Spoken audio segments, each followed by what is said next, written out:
Okay, then. Let's begin. So I'm very happy to see all of you this evening for our public lecture, so to say, in the context of our Recommender Systems Summer School. It's a great pleasure that Michael is giving a talk on this very interesting topic tonight. Yes, Michael will also have a session tomorrow morning, so the second session tomorrow. But and I'm looking very much forward to it. So Michael Ekstrand, he's very well known in the field of recommender systems, and I've been knowing him also his work for many years and following it, and he's very well known also for his contribution to methodological, conceptual aspects, so to very theoretical ones. But he was always also kind of having a broader perspective, and was always thinking about the impact of those technologies on society and what it means for people using these technologies. Also his focus on bias and fairness, what we will hear tomorrow.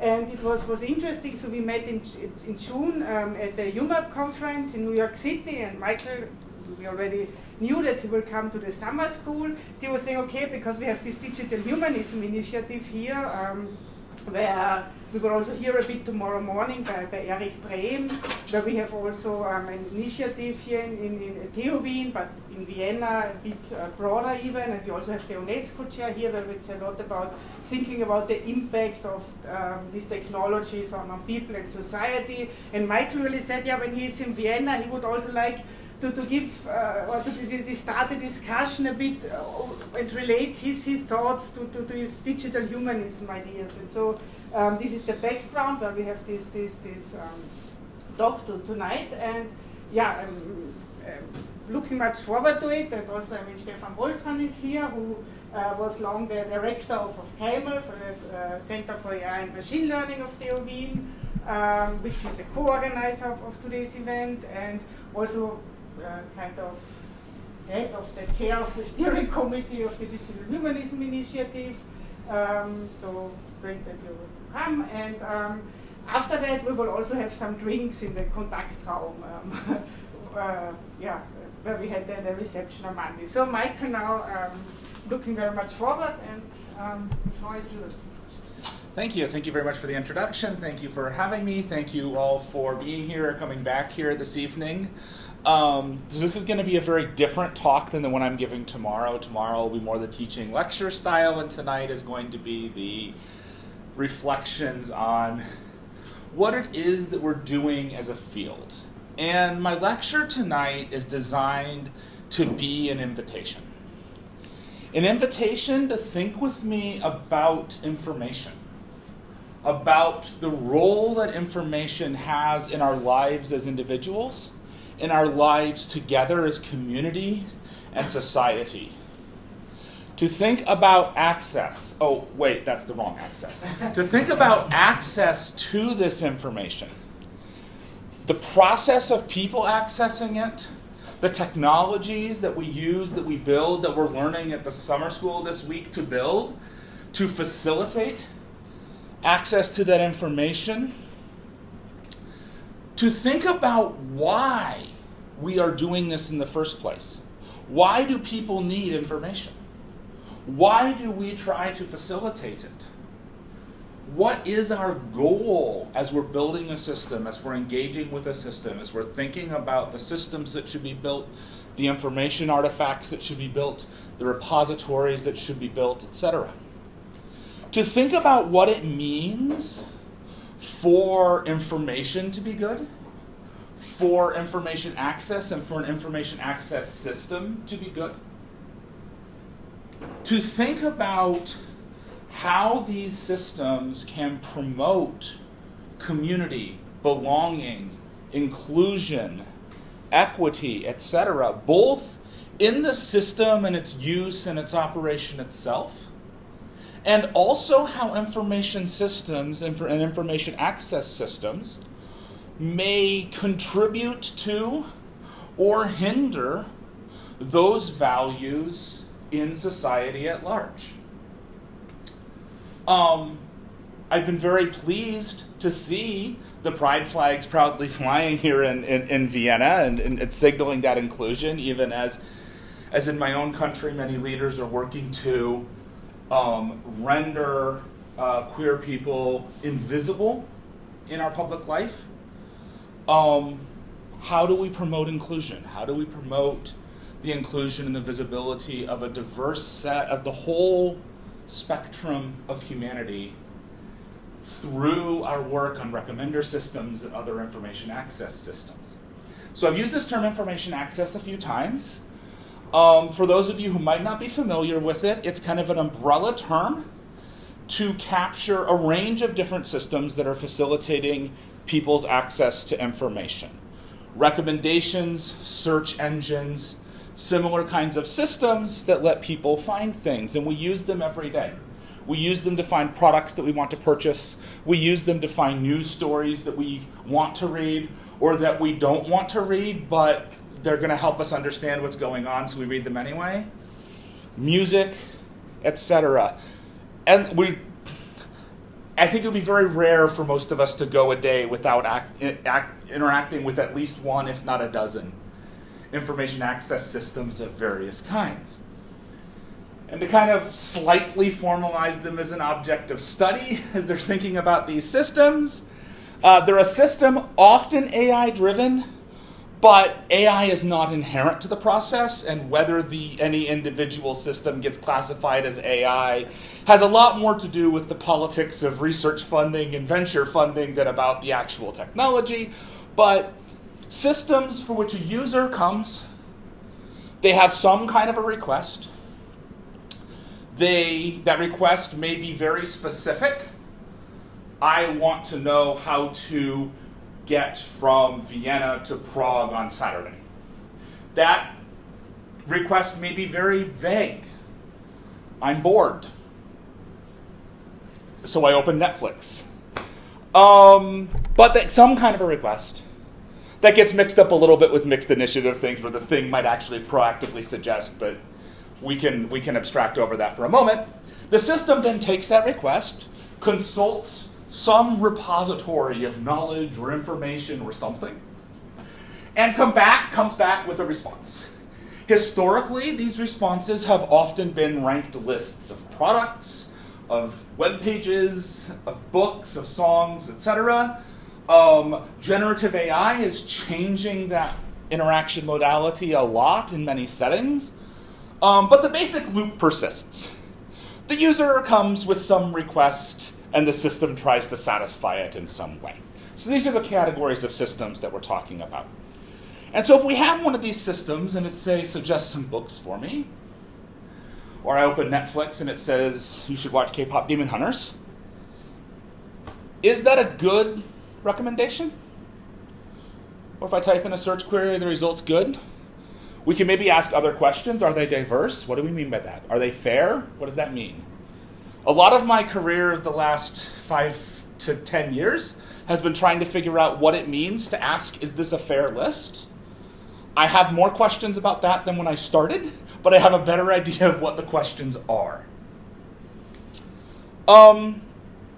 So the broad question unifying a lot of my research agenda, and that I'm reflecting on with you tonight, is the question that kind of drives a lot of information access research, whether it happens at Rexis, whether it happens at SIGIR, UMAP, whether it's happening in corporate research and development on building new products, how do we effectively connect people to information? And then with my researcher and my trying to make the world a better place hat on, I ask, does it work? How well does it work? When? How? Why? When does the system fail? For who does it work or does it fail? Who maybe is getting harmed by the system through, maybe unintentionally, maybe through neglect. In some cases, it may be deliberate. And kind of the nagging question of, is what we're doing as intersecting communities working on information access making the world better? Are we delivering on some of the promise? Are we causing harm? How do we know? How do we even know whether we're improving things or causing harm? And so in that context, the set of things that I want to invite you to think about with me tonight, I want to start with why we even do information access. Because as I've worked on a lot of these questions and a lot of these problems, what does it mean to be fair? In what contexts do we care about which types of fairness? When should we not try to be fair? Are there times when we should try to be unfair? What does it mean for the recommender system, the search engine, the chatbot to be good? In what sense? In what context? Thinking clearly about what we're trying to accomplish with the system, both as designers, researchers, platform owners, what our vision and purpose for this system is, as individual user, like what the purpose the user comes to the system for, that might be different for different users. If you build a system, users will use it for all kinds of things you did not anticipate. There was a story I heard a number of years ago in the social computing research community of this fascinating ad hoc social network that had emerged among some residents in somewhere in rural UK in the comments section of a newspaper's daily crossword. So the newspaper posted this daily crossword, and then everybody would show up in the a bunch of people would show up in the comment section. They would have these discussions about life in their community and all these things. Like, hey, we're not going to post on Facebook. We're not going to post on Twitter. We're going to post in the comment section of the newspaper's daily crossword. So they're going to use it for all kinds of different purposes. But what are users coming to your system for? Because purpose informs evaluation. And evaluation informs and guides design. So everything flows downstream from why we're building and operating the system in the first place. So kind of the classic purpose that we think about, that maybe we all learned to think about in our first information retrieval class, that's kind of the baseline purpose assumed in a lot of research papers, is that we're trying to satisfy some information need that the user has. They come to the system, they have a need for some piece of information. This is very much kind of the information retrieval view, the default one. As I said earlier, these needs can take many forms. Here we are now, entertain us, is an information need in my view. It's underspecified, it's very vague, it's for entertainment-oriented information, but it's an information need. And the purpose of the system is to satisfy these needs. And so then with that purpose in mind, we ask questions like, how well is it satisfying our users' information needs? And we'll look for a bunch of metrics that we can compute with offline data sets, that we can compute by asking users whether their needs were met, that we can compute by looking at user behavior. Does the way that they clicked on our results indicate that their needs are being met, etc.? We can ask questions like, are all of our users having their needs met? Or is there a group of users who comes to our site and just isn't able to find anything useful, etc.? But this is one view of what the purpose of the system is. And if you adopt this view, then you have a number of consequences in terms of evaluation, design, etc. We can think about trying to promote economic opportunity and equity of economic opportunity. So when I first started in recommender systems back in 2009, Chris Anderson had just published his book, The Long Tail, and a lot of people were talking about it in the Rexis community. It was mentioned in several keynotes, etc.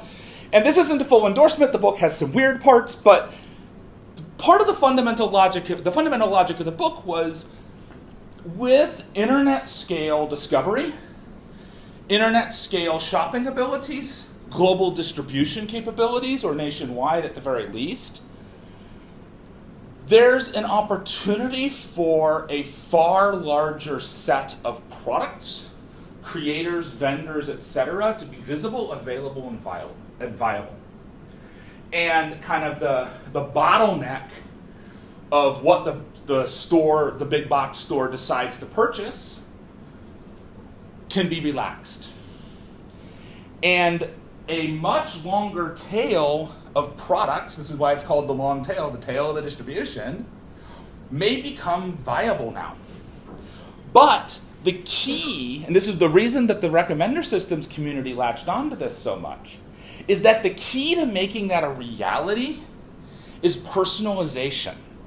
We can only connect these niche musicians, these niche artisans, with the audience that will buy their product and allow them to have a commercially successful small-scale business, or even just a revenue-positive hobby, depends on being able to figure out which users and customers will resonate with their music, with their products, and which won't. Because if we just randomly recommended people from here, we'd recommend them to people who just didn't get it, and it was kind of a wasted slot, but there's something else they would get. And so if we want to unlock this segment of the economy, personalized information access is the key to doing so. And so personalization on its own, if it is done well and effectively, can be an engine of economic opportunity by allowing larger sets and a more diverse set of people to find their audience and their customer base. And if we adopt this view, then we start to look at questions like, how is that opportunity distributed? Are we giving the same all the recommendation slots to the same 10 musicians, or are we getting a lot of providing opportunity to niche musicians?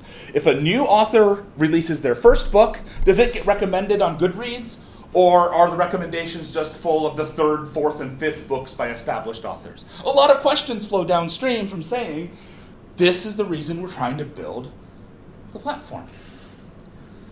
We may be thinking about information access in educational settings, either formal educational settings or informal ones, where our goal is to help people learn things, to facilitate learning and knowledge acquisition. We may be building a system that is intended to help users explore an information space or a product space and understand what different information is available and what information maybe they're missing, or find and explore new musical genres or something. And if the goal is to facilitate this exploration and to facilitate this development of kind of meta information, information and knowledge about the space of information, we might evaluate the system differently than if we're only thinking about the system in terms of responding to individual fixed information needs. We might be trying to facilitate cultural discovery and cultural connection, because the items, the products, the songs, the films that we're recommending don't just exist in a vacuum disconnected from humanity, but they're created by people in particular cultures with particular goals and cultural backgrounds. So these are a couple of bands that I've discovered through recommendation in various ways, both through YouTube's recommender, actually, because I like watching concert videos. And the first one is a power trio of sisters from Monterrey, Mexico, playing some of the freshest hard rock I've heard in a long time. And YouTube's like, hey, you want to watch this? I'm like, I've never heard this. Oh, sure, I'll give it a shot. Oh, wow, that's good. And they're now doing very well. They've had some stuff go viral, and they're touring internationally and things, representing the Mexican rock scene to the world. And that one, YouTube directly recommended their video.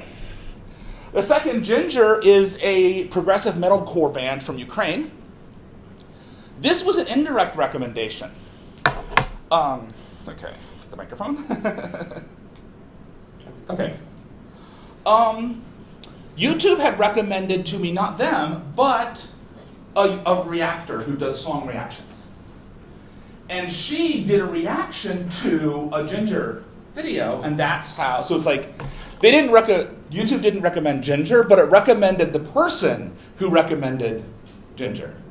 And so now I listen to a fair amount of their music, and they're also touring internationally and talking about the war against their country and representing Ukraine culturally on the international medal stage. But there's this human, like it's connecting us to people and connecting us to cultures either directly or indirectly by making these kinds of connections. In general, we might be thinking about information access for connection. So I just talked about artistic connection, but there's other forms of connection too. There's direct connection. Who to follow recommenders on social networks. They're trying to make direct person-to-person connections. Dating recommenders are another example of this, and they're trying to very literally promote human connections. Knowledge connection, where we're connecting to other people through the recommendation of the material that's describing their experiences. They're writing blog posts, they're writing LinkedIn posts, they're sharing their knowledge, they're sharing their experience. That's being recommended, but through that recommendation, we're also being connected to the person who produced it, to the person who is sharing this experience with us. So human connection can be a goal of an information access system. And if this is your goal, then you might measure things related to human connection. So for one example, when Instagram rolled out their algorithmic feed ranker, they, in one of the blog posts their research team or engineering team put out about it, they talked about how they measured, or they talked about measuring the probability that you're going to see one of your close connections posts. Because if it's just chronological, and your best friend posts a picture of their birthday cake, and you don't log into Instagram for 6 hours later, and you don't see it because it's overwhelmed by everything else that's been posted in the last 6 months. And so with a goal of human connection, you can say, no, we want to promote that connection, and we know either because you've said it's in the close friends list, or just through looking at interaction density, we figure out this is a person you care about interacting with a lot. When you sign in, we can say, oh, this close friend of yours posted their birthday cake 6 hours ago. We're going to put that in the top 2 or 3 things rather than making you scroll to find it because you know you want to see your friend's birthday cake. And then measure that. And they reported measurements of the algorithmic ranking really increasing the probability that if you posted something, your close friends would actually see it in the next hours or day or whatever. But if this is your goal, you go try to measure it, you go try to design for it. So we connect people together to each other individually, culturally. We can think about connecting people to communities or connecting communities to each other, connecting people to communities of practice. We can think about recommendation and information access to promote social cohesion. The people who are working on bridging algorithms are thinking about this, of how do we recommend items that are going to cross divides and help people understand people who think very differently from them. But the core to all of these is the people. That information access is a fundamentally human endeavor. It's for people, but it is also of people. And thinking about these human goals provide guides for how we can design our systems, how we can design our valuations. They provide a framework for thinking about how do we do information access in a humanist kind of way, etc. And allow us then to think through what is it that we're really trying to accomplish in the world. Is it some abstract notion of some property, engagement, perceived utility, fairness? Or what are we trying? Are we trying to produce a more just and equitable society? What's the difference we want our work to make in our communities, our societies, and the world at large? It also provides us a guide point to start to think about tricky situations. What if someone provides harmful information? Maybe it's hateful. Maybe it's misleading. What if somebody wants that information? How do we think through these kinds of questions and problems? It's not easy. So, kind of the starting point for trying to think about some of those problems. There's a lot of places we can start. I'm going to look at a few different lenses on it.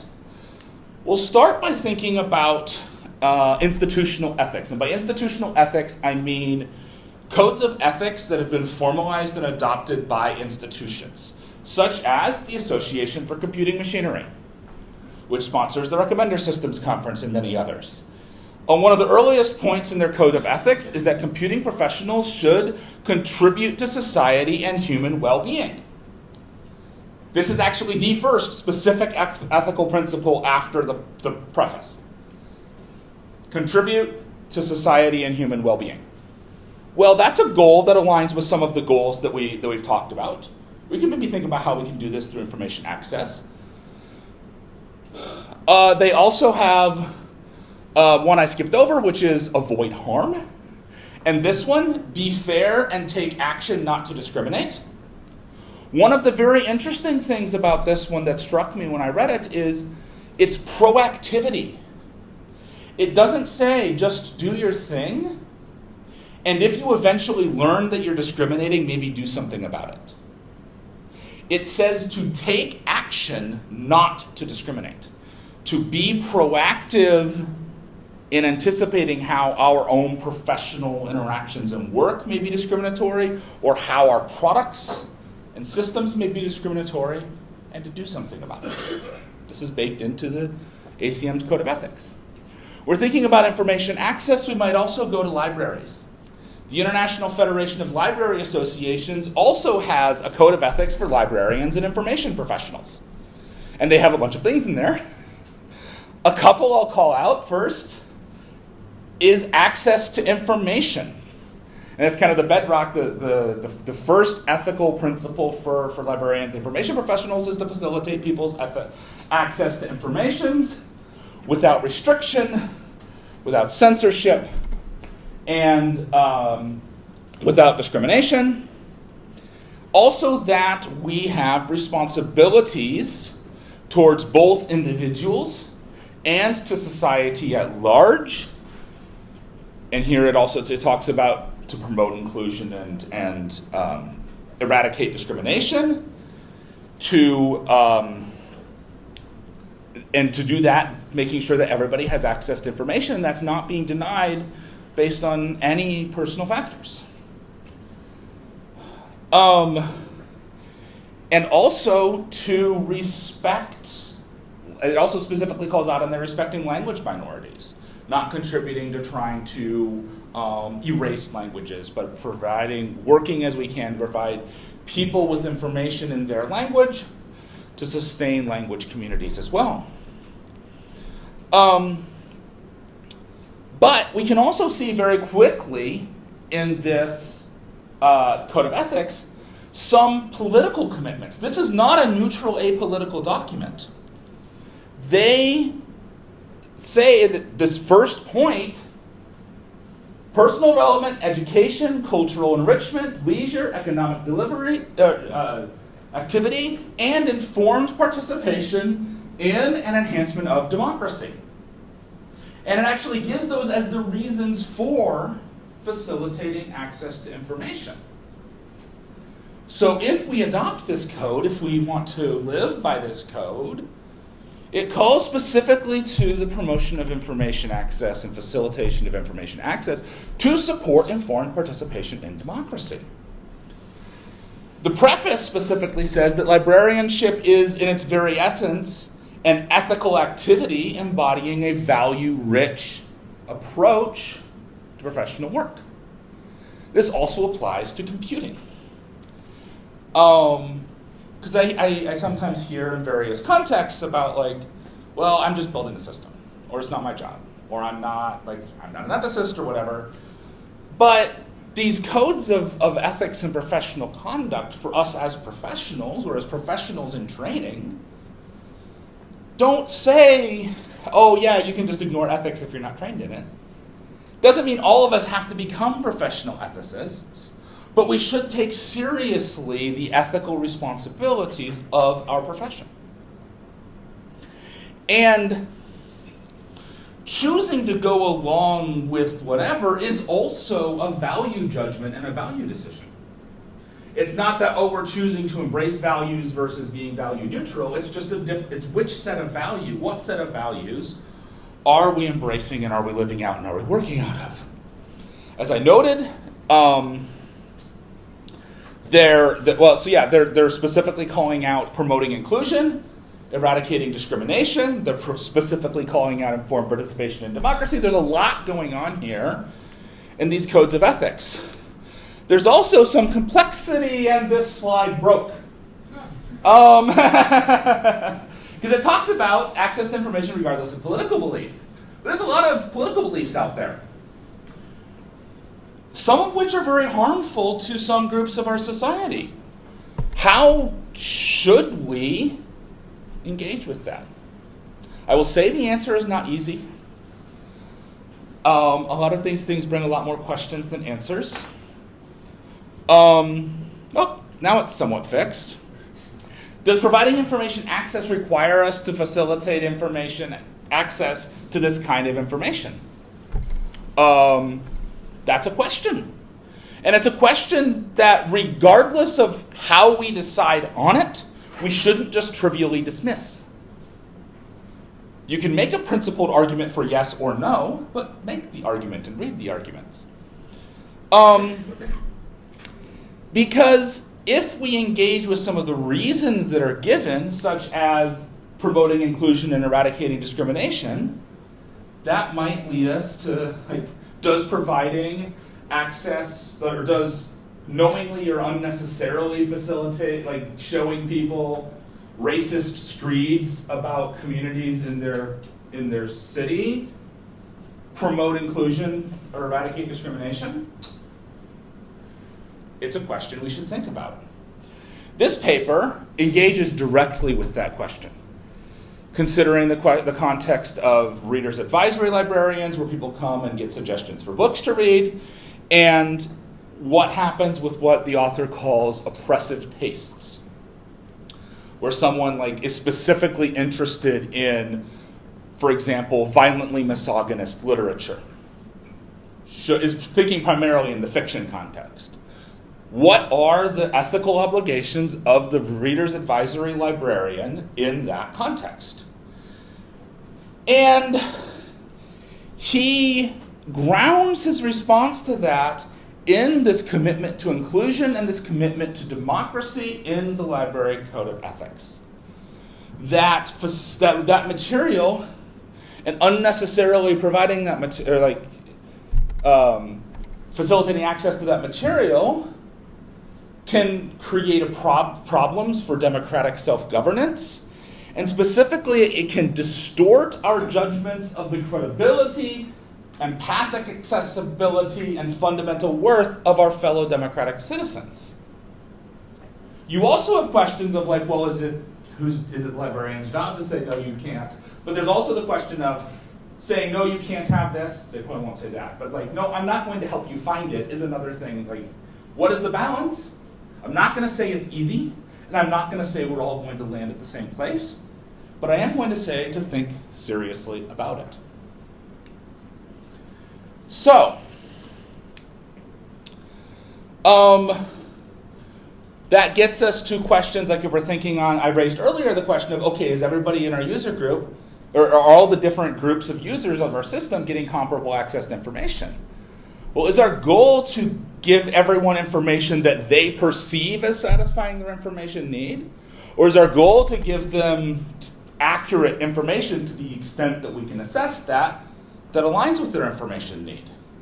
Again, not easy, but a question that we should take seriously, and we should be clear with ourselves, with our colleagues, what it is that we're trying to achieve with the system. And then think about whether our evaluations are aligned with that, whether our designs are aligned with that, etc. So, I'm going to go quickly over this bit. I have a lot of things that I can share with you, but I don't want to keep you here all night and keep you from the beer. So, politics and even just democracy is not just one concept.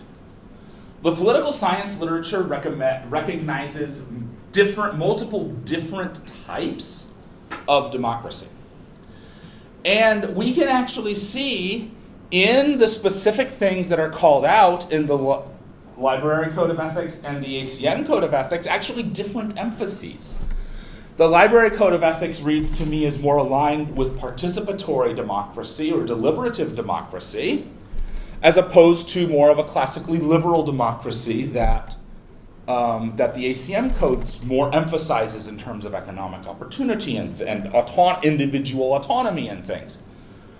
I'm not here to debate the relative merits of those two forms of democracy. I think they both have a lot of merit. But even within, we want to pursue democracy, we can be more specific. For one example of this, there's this paper that I really like by Sanne Vranhoek and collaborators on looking at a bunch of different diversity metrics for news recommendation and thinking about which specific types of democracy do the different metrics align with. Say, if you want to support deliberative democracy, you might try to diversify your news in this way. And that kind of very specific thinking about, because it doesn't just have to stay at the abstract. We can connect our specific goals to specific evaluation metrics, specific optimization objectives, specific design decisions in building an information access system. And we should think about how to go about doing that if we're going to build systems that affect the kind of change that we want to see in the world and that support the kind of society that we want to live in and that we want to contribute to. So, I'll talk next a little bit about social connections. So, as I mentioned earlier, if you set social connection as your goal, you can think about things like what kinds of things you optimize. Are you just optimizing time on site, total minutes of video watched, total likes, or some other kind of direct engagement metric?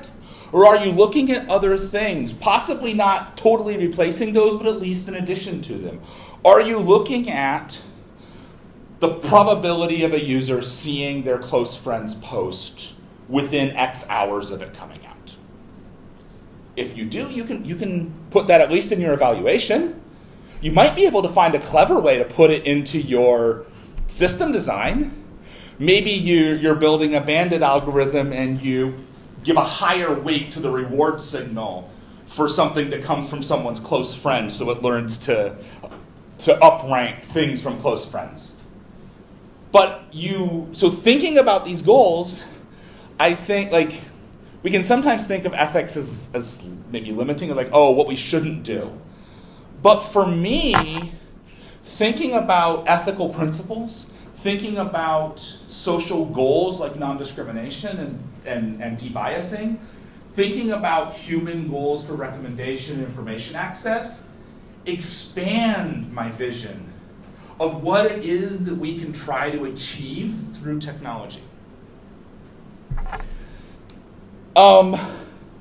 We can also think about recommendation itself as a community. It's maybe a little weird, but there's this paper that I absolutely love from 1995, part of the very earliest cohort of modern recommender systems papers, that was specifically looking at using recommenders to kind of simulate community connection for information discovery. And they had a few different design principles for a recommender system in there. One was that it should ease and encourage rather than replace social processes. They didn't want the recommender system to replace talking with your friends or replace being a part of a community that likes some things. They wanted to enhance that and maybe allow you to find community that you can't find locally by connecting you to a broader national or global community. They also argued that recommendations should be from people and not in the personal, I recommend this to you, although Goodreads has implemented that and people use it, but that it's transparent, the system operating, these recommendations you are getting are based on consensus or behavior of this community or of other people in this community who are similar to you. We can also think in terms of social connection, of supporting expertise in the relationship of people and experts like teachers or librarians. We have a paper in ACM Interactions a couple of years ago looking at actually 4 different models for how an expert like a teacher and a student can be involved together in an information access scenario. Thinking about the specific scenario and designing to support that creates opportunity to think about how do we build systems that support experts rather than trying to replace them. Because a lot of things are like, oh, we're going to make this new AI thing and it's going to replace your librarian, or it's going to replace this or that expert in your life. But if we instead, there's a broad design space to think about how do we make those systems to help the expert more effectively help you, not take them out of your life. And this is where I want to talk about generative AI for a little bit. Because generative AI came on the scene. It either changed everything or changed nothing, depending on your perspective. But I want to talk about a few specific things it does change. So I talked about a few different ways that recommender systems connect people to people. And either directly or indirectly through, like, oh, I've got some programming problem, and it's recommending me a Stack Overflow answer, or a blog post, or I'll show my age, a Usenet article that was written by somebody who had that problem and figured out the solution, and I'm like, okay, a fellow traveler dealing with this weird arcane thing of Python. Also, that person-to-person connection brings opportunity. Economic opportunity, whether it's ad clicks or whether it's subscription services, or even just reputational opportunity. The material is all free, but a bunch of things, I keep finding this person's artwork, and I need to commission an artist for illustrating this thing. Maybe I'll use them. That kind of indirect effect. When we just replace the recommendation of things created by people with generative responses, we are no longer connecting people to people. We are connecting people to the system. We're no longer the middle connecting link. We're connecting it to the system. And this is connected to what Cory Doctorow termed enshittification, which is sometimes simplified to like things get worse. But the actual theory of enshittification is much more subtle. And his argument is that you build a platform built on connecting people to people, or people to vendors, or whatever. And then in the interest of profits and stock returns and those kinds of things, you look for where you can get more and more profit. And you start to put on the squeeze. Typically, you first start squeezing your vendors or suppliers and just making life progressively more difficult for them, to taking a progressively larger share of their profits. But they're stuck because you're their pipeline to their audience. And then once they can't squeeze them anymore, they start to directly squeeze the users, increasing subscription fees, more annoying ads, all kinds of things. To finally just be capturing as much value to themselves as they can, rather than facilitating transaction and commerce between people and taking a modest cut to maintain operation and profitability. That's the theory of enshittification. And saying, I'm not going to give attention to the bloggers, the journalists, the authors, etc. I'm going to take all of the attention and opportunity to sell ads and all of those things to myself as the platform. That fundamentally alters the economics of information access and information production, and it fundamentally alters the social contract around information and information access. Because we kind of have this long-standing social contract of we're going to let search engines index, and they're going to send us links, and we're not going to worry too much about the finer points of the copyright. There were some lawsuits and things, but there was this kind of status quo social contract that kind of emerged. It breaks it. That has consequences. We're no longer supporting connection and relationship if we're just going to give the generative response. We're no longer Well, the economic opportunity is fair because nobody's getting any of it. So they're all getting the same if the system is just connecting the users to itself. So, and then like this is also, it's connected to the information retrieval folks have been talking for a while about like, people aren't looking for documents, they're looking for information. Recommending that retrieving the document is just how we answer the question for information. And now, okay, ChatGPT and other Gemini and other LLM-powered chatbots, they're actually delivering on that kind of a promise in a really big way. Are we really prepared for the consequences of success in terms of its impact on communities, on human relationship, on the economics of information production? Why are people, what's the incentive for people to produce the information that GPT-6 or whatever is going to need to train? If there's no opportunity to get compensated for work producing information? Crucially, so there's a number of critiques of generative information access, LLMs, et cetera, that are around the various aspects that they don't work. Hallucinations, those kinds of things. Crucially, these critiques don't depend on them not working. In many ways, they're critiques about what does the world look like when they do work. And it doesn't mean we shouldn't ever deploy an LLM anywhere. But what we should do is think very clearly about what are our system goals? What are our platform goals? Does changing the modality in this way or introducing that technology advance those goals or hinder those goals? If we're not in the business of connecting to people, we might not care, although not caring might have consequences down the road for us, for our users, etc. But if we do uphold that value of connecting people to people, that has consequences for how we think about the design of the system. So I'm not saying don't. I mean, I have a lot of skepticism, but I'm not saying, just they're the devil, we need to throw them all away in every case. I'm saying we need to think about our goal. Why are we trying to facilitate? What are we trying to facilitate when we facilitate access to information? And what designs are going to advance that goal?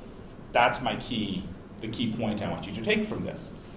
There's also a lot of problems with them not working, and promoting a lot of misinformation and things, but what concerns me a lot is that our information ecosystem and our societies in many ways feel to me like they're kind of hanging on by a very fragile thread. What are we doing as information professionals, as computing professionals, as professionals in training, to strengthen those things? To build systems that promote healthy societies, to build systems that promote robust and equitable marketplaces of information, of products, of art and culture, etc. I would like to say a lot of things about power and control and the Pope, but I don't have a lot of time left. I will note, though, that there has been concern for a while among many, or among some at least, about the ability of systems to manipulate our individual and our communal perception of information, of the world, of each other. Belkin and Robertson talked about this back in 1976 in a paper that is criminally undercited and underread. The Pope also expressed concern about this in his message for the World Day of Peace in 2024 about the risk of AI systems manipulating people's opinions and impressions and understandings. We can design for more positive social spread things. The notes and the slides and the bibliography will all be there for you to read at the end. And so, to wrap up, where do we go? I don't want to just be talking about so the purpose. Thinking about what the purpose is the big thing I want you to take away. we all as individuals, as a community of practice on information access, recommender systems, etc., as members of our companies, of our other communities, have choices. What we build, what we're going to contribute to, what we're going to use. And so as we navigate those choices, we need to think about the purpose of the system, the purpose of our lives. We need to think about power and how it's distributed and who has the power to make the system do this or that. Thinking about how we structure meaningful democratic accountability structures around technology so that power is not just held in the hands of platform owners and platform developers. We need to think about the people who use the system, who produce the information in the system, who experience it and are impacted by it. So with that, thank you. And I'm happy to take questions.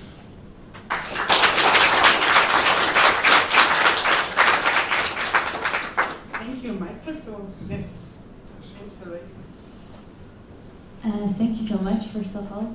I'm really passionate about that kind of topics, and I always try to think or discuss with friends. Especially I have a couple of friends from social/political science, and it's usually why I got into these topics, because we often, it's a very fast researching, like the community, so many papers, so it's a pressure to just develop and not think, and then, we know we need to write in the papers about our motivations or purpose, but then first you know the technique usually, and then you find justification, or that's like, I feel like that's most often how it happens. I'm still new PhD, but that's what I feel. And then, one thing is like, if we are kind enough or ethical enough as the researchers to think about it, that's good, but we don't have any other controls or something. And what I have been thinking, like maybe on these conferences even, or like Rexis or whatever, we should have a track, I don't know, I'm just also thinking out loud, a track where actually political science people or social science people actually write papers about, like not technical people, but see what is impact for this or that method, or like, so that there is something that makes us think about those things, because we don't know the literature, we don't know the theories that they have, and we have logic to make these conclusions and think, but I still feel like it might still not be enough. So what do you think about this? I think it's very important. I think there's a number of efforts that have been working in various directions on that, like the Normalize workshop at Rexis on norms and values and recommender systems. There's also we've tried some with the FactRec workshop on responsible recommendation. The FACT conference is very much envisioned as an interdisciplinary place where some of those conversations can happen. There are structural things that make it unnecessarily hard, because computer science conferences have ridiculously high registration fees compared to social science conference registration fees and travel budgets. And so it is cost prohibitive oftentimes for a lot of people in social sciences and humanities, et cetera, to be able to come to computing venues. So that's a thing that we need to work on, is computing venues of either reducing those costs or finding ways to facilitate additional points of contact. But I think, yes, that's very important. There are people who are working on it. I don't think we've made as much progress as we need to, but yes. Yeah. Yes, I had two questions. The first one is, what would you recommend for us to do? We are researchers. I think most of us are concerned about ethics. What would you do in our place, in our shoes, to like actionably pursue ethics in our work? So I think the first thing is being aware of it and thinking about it. Thinking about like using it to guide which sets of problems do you choose to work on. How do you frame those problems? And that is as a challenge, as she noted, that a lot of times in our papers and the pressures of work, et cetera, of like, we don't bother to write in our motivation section like why we're working on this recommender systems problem in the first place, often. Or if we do, it's just kind of perfunctory and may not make any sense. Taking that seriously, even if it's just like adding a paragraph in that's like why you're choosing this problem and why it matters with some citations. That can be a starting point to think, and then think about then the connection of like Okay, so we often don't, but we should justify our choice of data set, choice of evaluation metric.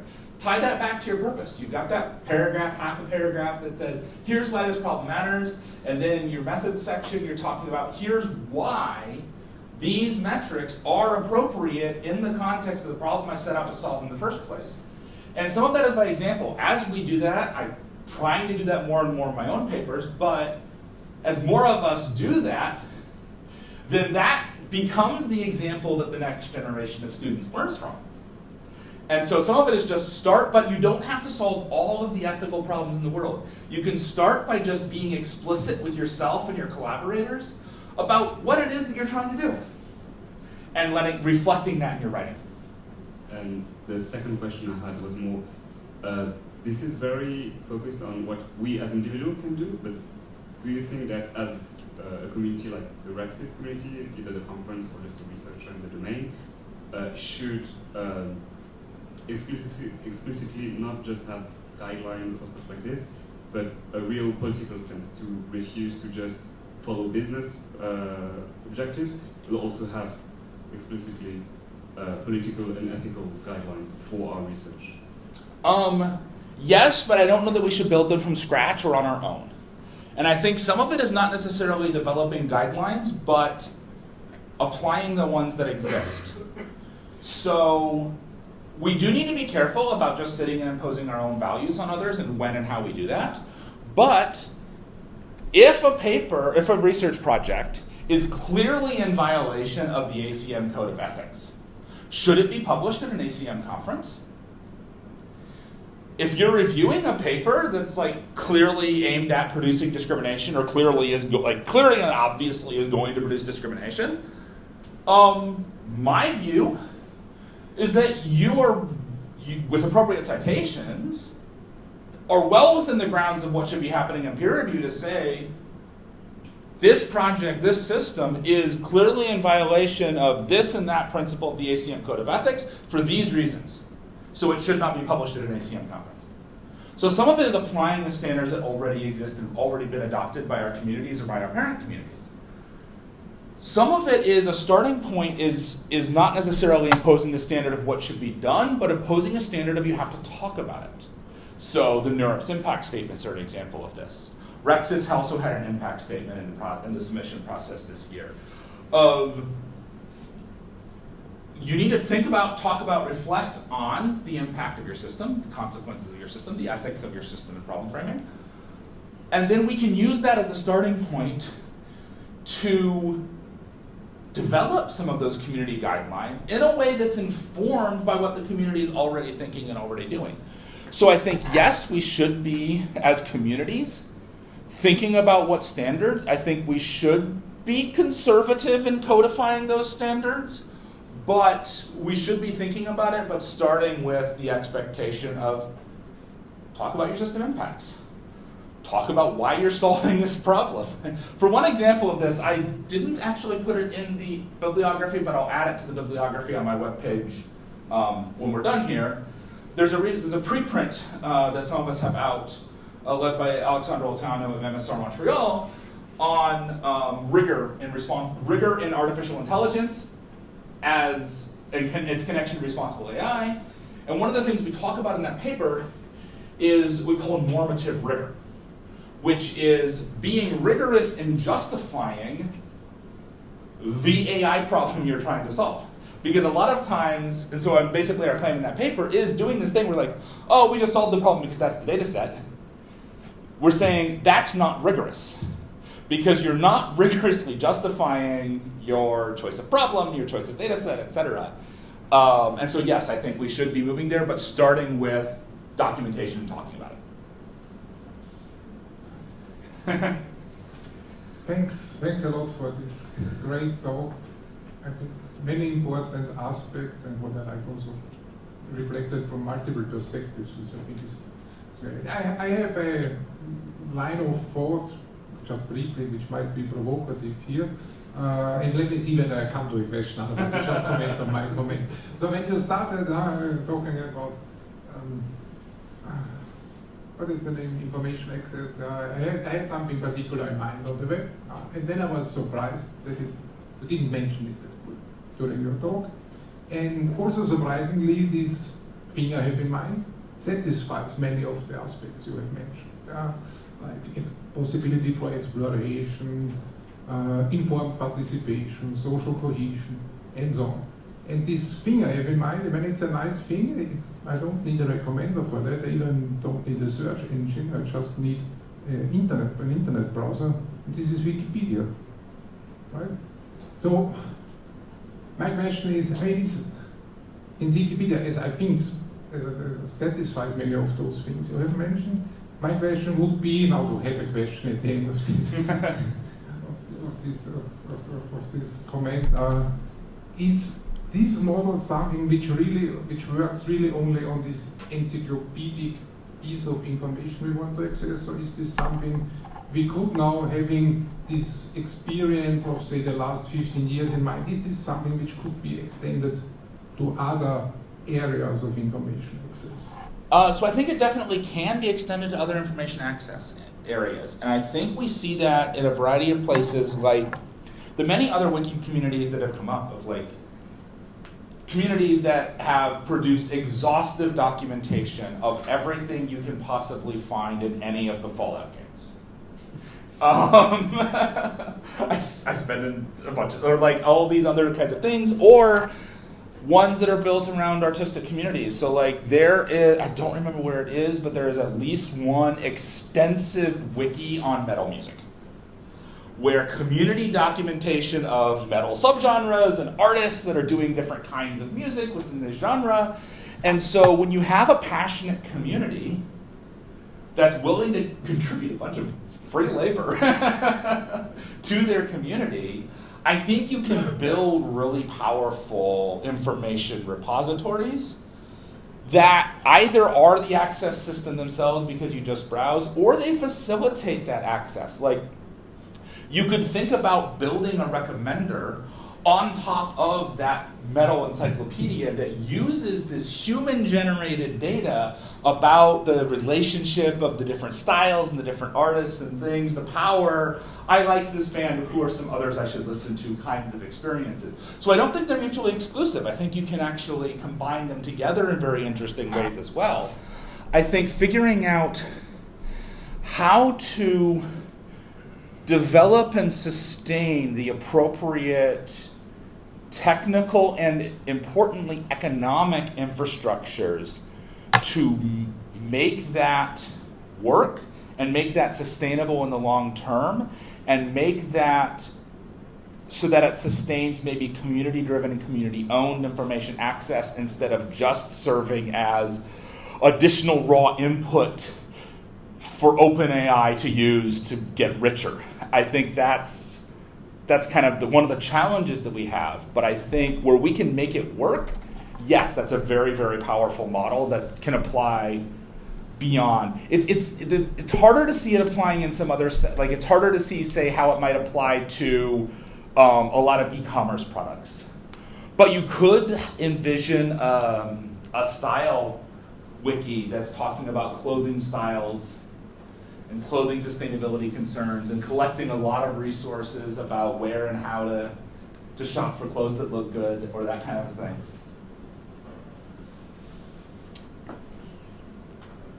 Reddit is also kind of a piece of that in some ways as well. So any other questions, comments now? Want to have the beer already? Okay. I don't want. Sorry, Michael. So one of the things that I worry a lot about with Gen AI is that we are taking it as gospel, most of what comes out of it, taking apart the things that are hallucinations and so on. But often most people are uncertain whether they're right until they just checked it with ChatGPT or some other chatbot. And there are ethical rules, there are morals and so on that has been set up.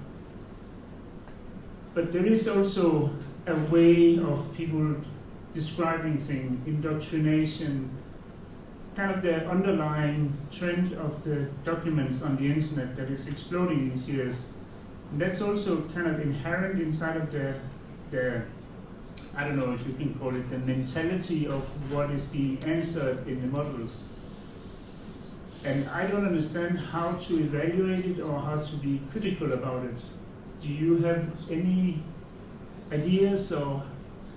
So I think there's about 5 different questions in there. I'll try to take maybe 1 or 2 of them, because I think there's a lot of thorny, intertangled things. There's the aspect of how we as people relate to these systems and talk about them and think about them, and that's hard. Like, people are gonna people.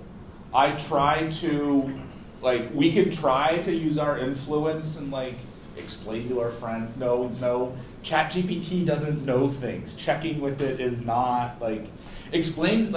You can try to explain what next token prediction means, and pushing back on some things in some cases. I wound up being on an interview with our local one of our local public media channels that talking about ChatGPT, and had the opportunity to say, no, querying ChatGPT is not a thing. This is not a query that you're giving it. It's not a search engine. It's something different. Talk a little bit about what that means. But where we have the opportunity, trying to correct some of those misconceptions, it's not going to have as much effectiveness as we want. But on the other hand, what can we do? I think also thinking about how we relate to them professionally, and what we, through our professional activity, through our professional communication, etc., are promoting, are legitimizing, etc., and what we aren't. That's also a very, very indirect pathway to influence. I think in terms of the things assessment of overall things, what does ChatGPT understand about the web, or about the world as reflected in the web, and what biases are there, what gaps are there, how does that influence how we then try to use it for other things? I don't think any of us know, and it's a fascinating research question that can produce many dissertations. But I do think understanding, train a transformer on a large and huge chunk of text, what does it actually learn about that, is a very interesting scientific question. And when we set out to answer that question, I think we can get to some interesting places, and we can then start to try to figure out, okay, so if I then try to use it to do this or that summarization, what am I actually doing? What are the biases of that? What is that measuring? I think we can try to get closer, but I don't think any of us know yet. But it's an important question. Okay, so the good news is that Michael will have a talk tomorrow. And the first talk tomorrow will also be about ethics, because Eric James is a philosopher and computer scientist, so we will have a whole morning to go into this direction and to discuss and reflect on things. So, and I don't know, Michael, will you come with us for a beer, I hope? Yes, planning to. So thank you for coming. Thank you, Stefan, and Thomas has to say something. But then after Thomas says something.